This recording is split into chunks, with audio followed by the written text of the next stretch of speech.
Get off the freaking hamster wheel. You've been running flat out for years, and you're still stuck in the same cage. The view hasn't changed, just the deadlines. You call it leadership. It's just survival with better lighting. You've mistaken motion for meaning. You keep spinning because slowing down feels like dying. But here's the truth no one wants to say out loud. The wheel isn't broken. Your wiring is. You've been leading by a blueprint that was never built for you. A system that rewards exhaustion and calls it excellence. A culture that praises burnout and calls it loyalty. It's time to stop performing strength for a machine that feeds on it. Because the machine will never love you back. You were made to lead differently, but you've spent your whole career proving you can survive the wrong system. That stops now. You've been following rules that were never written for you. Leadership books, keynote gurus, corporate playbooks recycled since the 1950s. All preaching the same gospel. Move faster, speak louder, take more space, never stop. And you've done it. You leaned in so hard, you forgot how to breathe. You built teams, you hit metrics, you became the woman every HR deck points to as proof that diversity works. But inside, you're fried. You're not broken. You're leading on a circuit that was never wired for your energy. That's not failure, it's feedback. Your body's been broadcasting the truth that every leadership manual missed. Your power doesn't come from effort. It comes from alignment. The system rewards aggression, linear logic, constant visibility.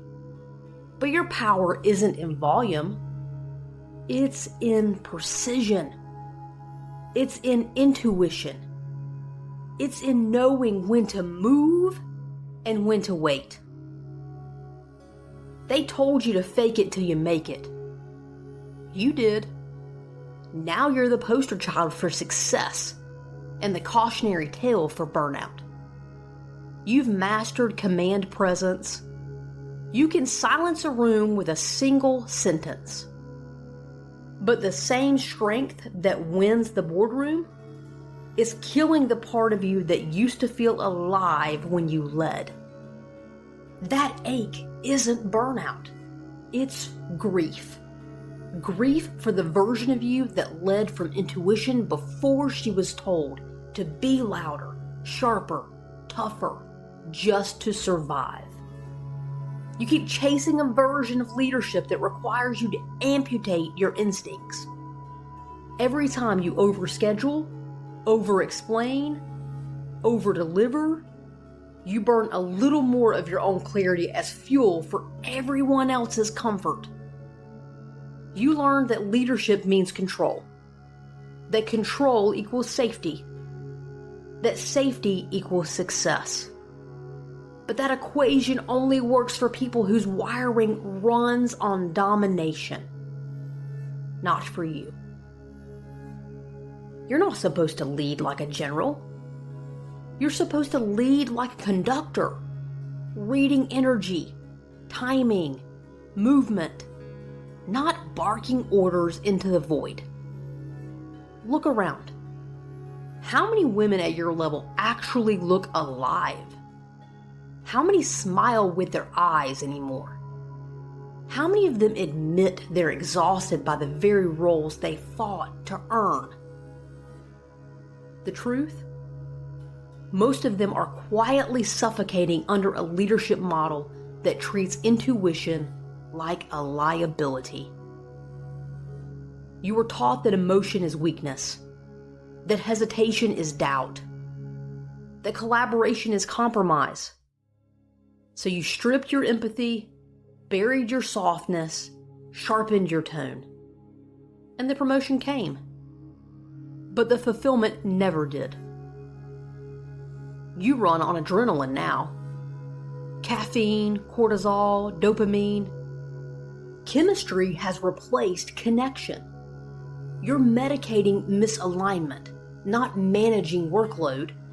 The body's been doing the job the spirit was built for. You mistake chemical spikes for clarity. You call anxiety drive. You call numbness focus. You call insomnia commitment. That's not leadership. That's survival. And survival doesn't scale. You're not tired because you can't handle pressure. You're tired because you're translating yourself through a language that was never yours. Traditional leadership advice fails women because it assumes one energy fits all. There's another blueprint, one that measures success by resonance, not noise. A way to lead that turns intuition into strategy instead of shame. And that's where we're headed next. It measures worth by output. It celebrates those who bulldoze the fastest. But your system wasn't built to bulldoze. It was built to build, to weave, to sense. You've been told that intuition is woo. It's not. It's data, processed through a nervous system designed for awareness, not aggression. But the boardroom doesn't know what to do with awareness. It can't measure it, so it dismisses it. And you learned to dismiss it too. You started second-guessing every gut hit until you couldn't hear it anymore. You learned to justify every instinct in bullet points and charts. You stopped trusting the one compass that never lied to you. That's the real burnout. Not the hours, not the workload, the silence between you and your own knowing. You keep thinking you need better balance, a cleaner calendar, a smarter system. But what you really need is permission to lead how you're actually designed to lead.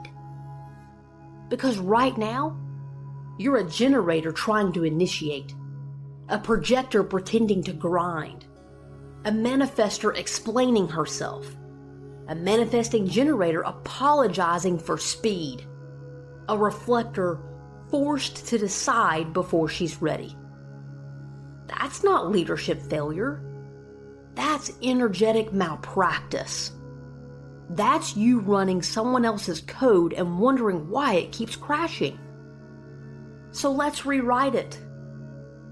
Human design isn't a vibe. It's a diagnostic. It shows you how your system generates, moves, and sustains power.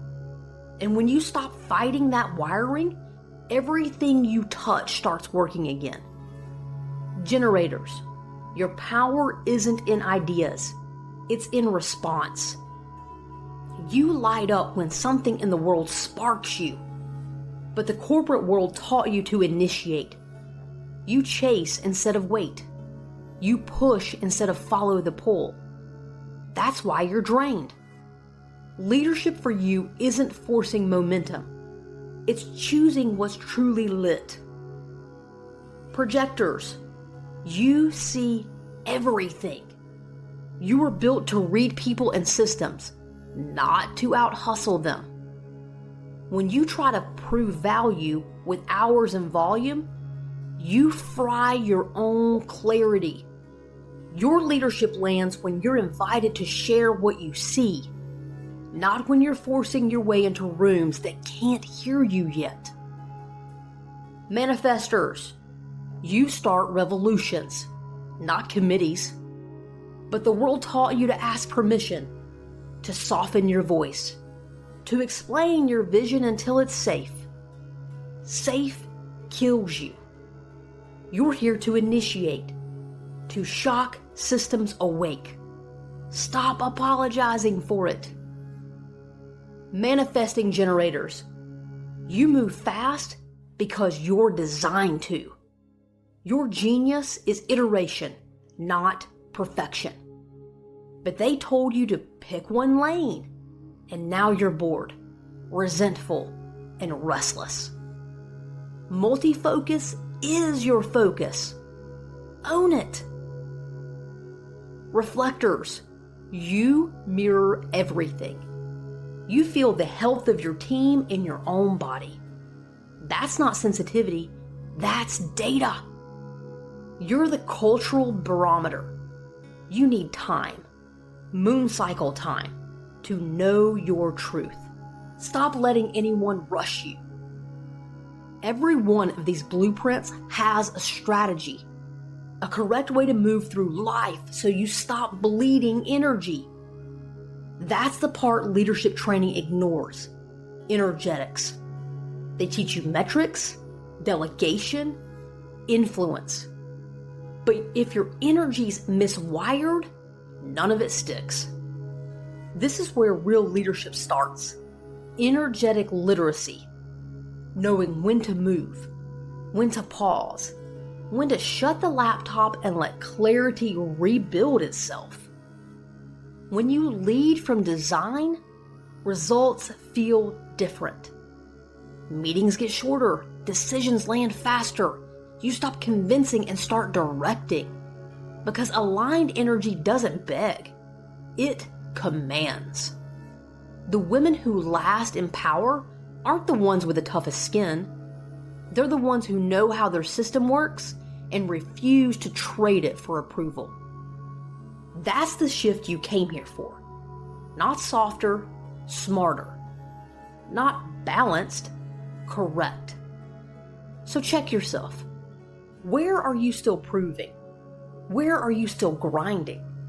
Where are you saying yes out of fear instead of resonance? Every time you override that inner signal, you teach your body that truth doesn't matter. And eventually, your body stops trying to talk to you at all.